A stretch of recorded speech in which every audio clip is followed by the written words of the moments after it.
ਚੰਗਾ ਵੱਡਾ ਸੁਭਾਇਆ ਫਾਦਰ ਨੂੰ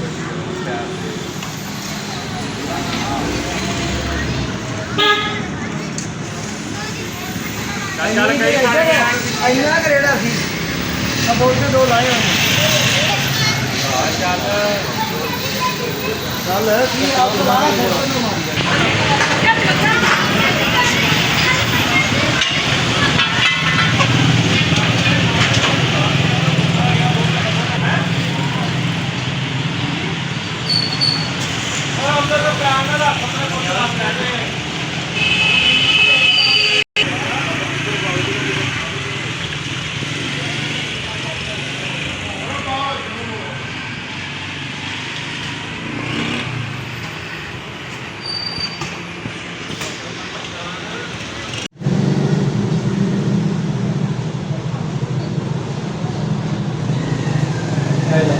ਗਰੀਬ ਥੱਲੇ ਹੋ ਗਿਆ